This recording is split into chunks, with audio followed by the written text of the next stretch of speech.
present the world to ourselves without such fantasy.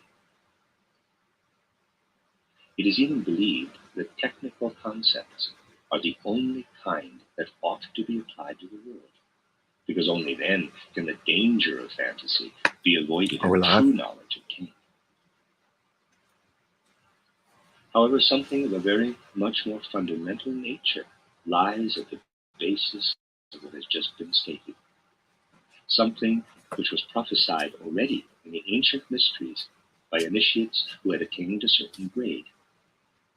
In fact, it is characteristic of the mysteries, at the time the ancient clairvoyance was prevalent, that they prophetically foresaw the kind of view of the world that was bound to come.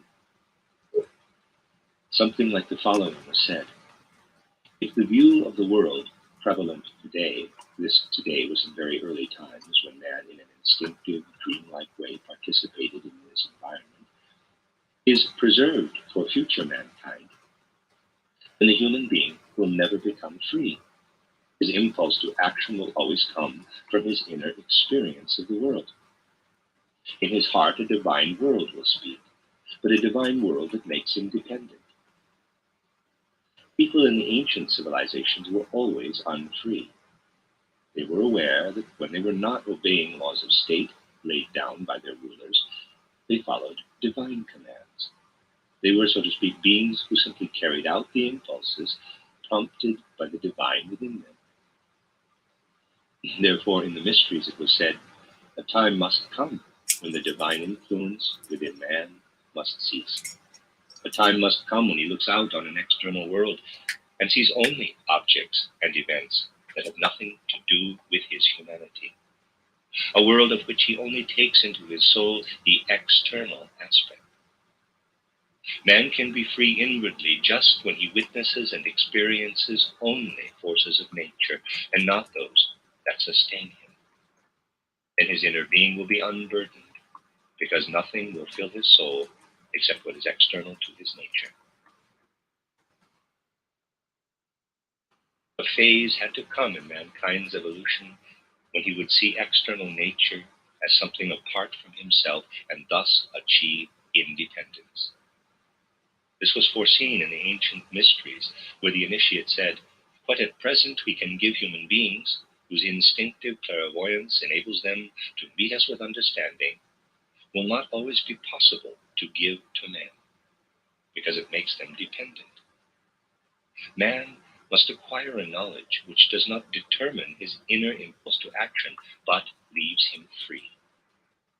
A knowledge that only conveys concepts of what exists outside his being will awaken his inner impulse to freedom. This characterizes the extreme problem I was faced with when I felt impelled to write first the introductory essays and then my title, Philosophy of Freedom.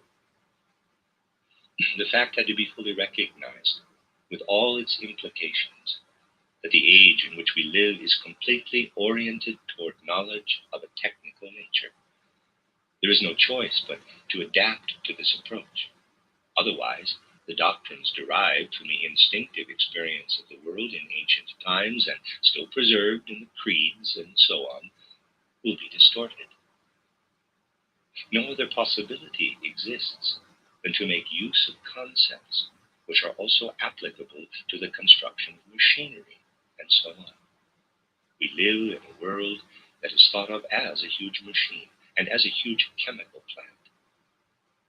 If we are to find again what is spiritual in the world, then we must simply break completely with everything that has come down in the form of mysticism from former times. In the mechanical world devoid of spirit, given us by modern science, there we must find the spirit. Let me sketch on the blackboard the situation that had to be reckoned with when I wrote my title, Philosophy of Freedom. If this is man, see drawing on the left, white lines, and this his surrounding world, yellow lines, then one must depict the situation in ancient times as follows. When man looked into the environment he experienced, also within himself, what his instinctive, dreamlike, clairvoyant pictures transmitted to him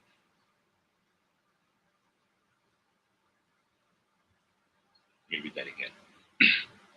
When man looked into the environment, he experienced, also within himself, what his instinctive, dreamlike, clairvoyant pictures transmitted to him, red lines. And he related his inner experiences to what he saw outside. Therefore, he perceived the environment as spiritual through and through, red lines within yellow ones. He saw elemental and also higher beings in everything, because he brought toward them the right inner condition. Modern man of the civilized world, for whom in the early 90s I wrote my title, Philosophy of Freedom, has a different relation to his environment, drawing on the right. He no longer unites his inner being with what he perceives. He focuses on what can be worked out in technical terms.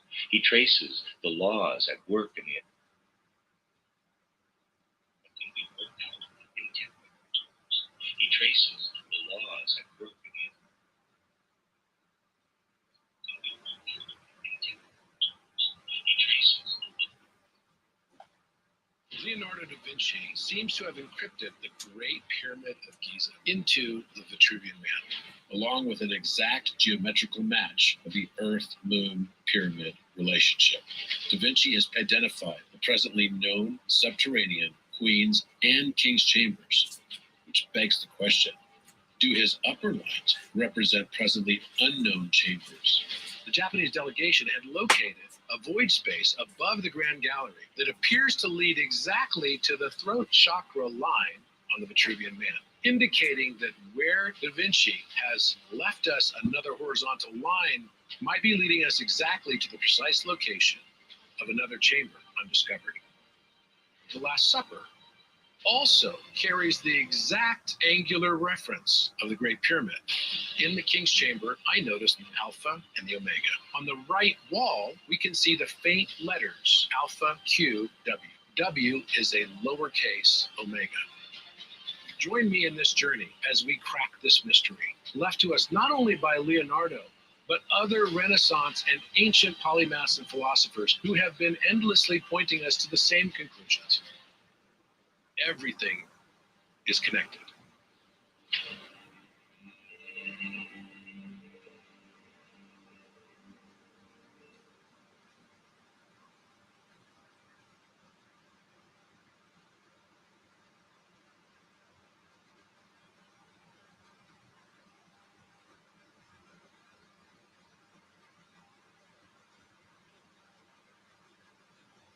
If you are experiencing despair in your life, if you are feeling you don't have all the energy you would like to have, if you are feeling that you are just going through life in a kind of numb way, not feeling it full measure, if you are feeling that you don't have all the joy you would like in your life, or have the intuition that you would like, if you are feeling that it's just not as good a life as you might have, then taking this class in the Radiant Circuits is for you. The Chinese wrote about the Radiant Circuits long before they ever recorded about meridians in the body and the acupuncture points. These are the pathways in the body that literally jump the pathways and go to wherever they are needed. They do not follow your conscious brain. These are the energies beneath your stress. Beneath your stress. Sometimes we work hard to get rid of our stress levels, but we don't activate our radiant circuits that are about your natural environment. These are laws of nature, and in them no moral impulses are to be found. Whereas man in ancient times, as I drew it here, drawing on the left, was still inwardly connected with the environment. He saw in stone, animal, and plant moral impulses, because everything contained divine spiritual beings. In the laws of nature, there is only what applies to mechanical construction. What then did the philosophy of freedom set out to do? The necessary task to be accomplished was to show that if man is unable to find moral impulses, When he stands outside of nature, because through his senses he can reach only natural laws, then he must go out of himself. He can no longer remain within the confines of his body. I had to describe this first going out when man leaves behind his bodily nature. This first going out is accomplished in pure thinking in the way it is described in the philosophy of freedom. Here, man does not project himself into the environment by means of instinctive clairvoyance. He goes out of his body altogether. He transfers his consciousness into the external world, green lines. And what does he attain there? He attains moral intuition because he has reached the very first delicate degree of clairvoyance, or you may wish to use the subjective term I used then, moral imagination. Here, man goes out of himself to find within the technical the spiritual. The spiritual is, after all, within it, where it is first to be found, in the sphere of morality. But people do not recognize that what is described in the philosophy of freedom is the very first degree of the new clairvoyance. This is not recognized because people still think that clairvoyance means plunging into something obscure and unfamiliar. Here it is just the familiar that is sought. Here one goes out with a thinking that has become independent of matter. It is a thinking that sustains itself, so that through this self-sustaining thinking, the world is grasped for the first time purely spiritually. Indeed, the world is grasped through the very purest spirituality. Mystics find in the philosophy of freedom too much emphasis on thinking. According to them, it is just too full of thoughts. Others, such as rationalists and scientists, and even modern philosophers, can make nothing of it for the very reason that it leads into a realm of spiritual sight where they do not want to go. They want to remain within the realm of external sight, even when their subject is philosophy. The whole approach and content of the philosophy of freedom fulfills the obligation placed upon modern man. This is what, in an elementary way, can be said in connection with what was prophetically forecast in the ancient mysteries. The initiates saw the future situation in exact details, both in relation to the human soul and also to world evolution. They saw clearly that the world, which man would later come to know, would be not only external to man, but also to the gods. It would be a world outside the realm of that divine creation about which they, the initiates, spoke. They sought revelations of the divine through initiation. Thus they were able to commune with the gods. The various heathen peoples communed with their own divinities. The Jews, for example, with Yahweh or Jehovah, and insofar as they were initiates, did so not just in thought, but in actual fact. It is absolutely correct to speak about real communion with divine beings. The initiates achieved this within the mysteries. When they and their pupils were in the outside world, they saw the surrounding world and in it what their instinctive clairvoyance conveyed. The initiates in particular, and also their pupils, knew that the external world they saw resisted, in a certain sense, what they projected into it through their clairvoyance. They knew that a time would come when it would no longer be a question of resistance only, but one would only see merely that which can be seen without such projection. These initiates recognized a truth which modern man would not have the courage to admit because his knowledge would be too shallow. The initiates said, the external world we see is non-divine unless we project into it what the gods have bestowed upon us. For what they saw within the external world had been bestowed upon them by the gods since the beginning of world evolution. They said, we have around us a world which has not originated from the gods, with whom we commune in the mysteries. It was this which later, in the Middle Ages, led to a particular form of contempt for nature and to asceticism, and which still is to be found in certain religious confessions, though often hypercritically.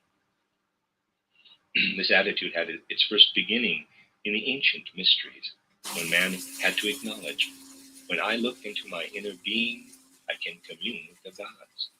But the world I see around me does not originate from them. This world is not created by those gods whom I seek when I go through initiation. Through initiation within the mysteries, it was learned that the external world had not originated from the gods. This was accepted more and more as a fundamental objective truth. The gods had intended quite a different world. A particular event had caused man to sink down into a world not at all willed by the gods.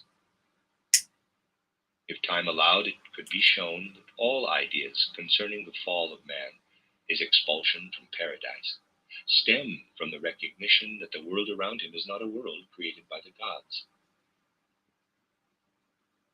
Attempts were made to discover the will of the gods in regard to the world they had not created.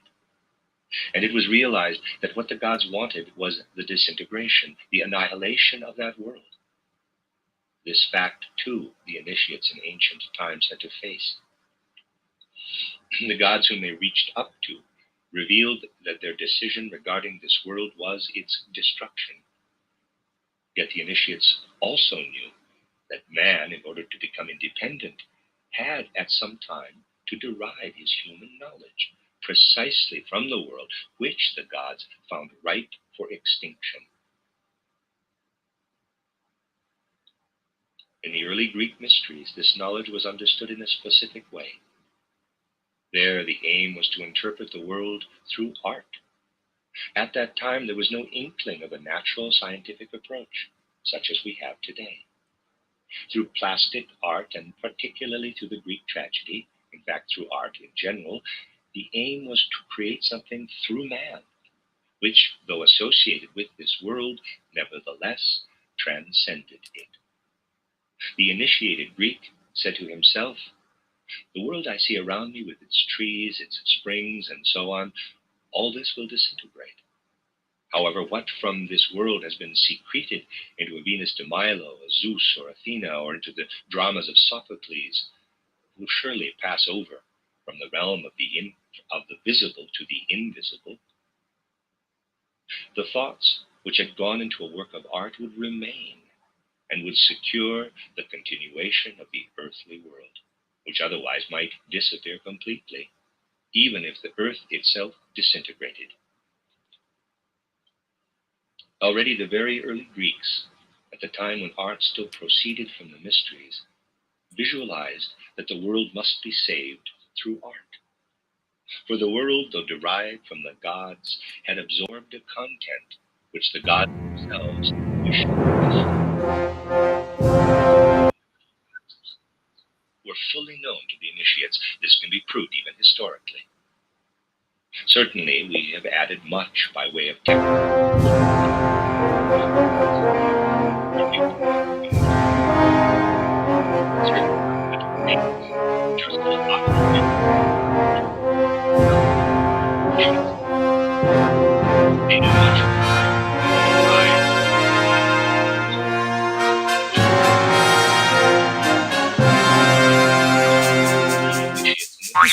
My recital. I think it's very vital to rock around. That's right. On time. It's tricky. Here we go. Rock around, to rock around. That's right. On time. It's tricky. It's tricky, tricky, tricky, tricky. It's tricky to rock around. That's right. On time. It's tricky. Tricky. I met this little girlie. Her hair was kinda curly. Went to her house and bust her out. I had to leave real early. Sleazy. All they just say is please me, or spend some time and rock a rhyme. I said it's not that. Those gods say, not only must we endure that Ahriman has made the earth machine-like, now, added to that, human beings are imitating the work of Ahriman. Our task in destroying Ahriman's endeavors is great enough, and now we have in addition all these steam engines, all these electric machines, and all that trash, which has to be destroyed as well. Therefore the initiate in ancient times said, it is of no help at all if we simply add to the outer forces of nature, which no longer contain anything spiritual, by constructing technical works like machinery or chemicals. The initiates were absolutely convinced that this was how matters stood, and they decided, therefore, that as much as possible of the world must be rescued,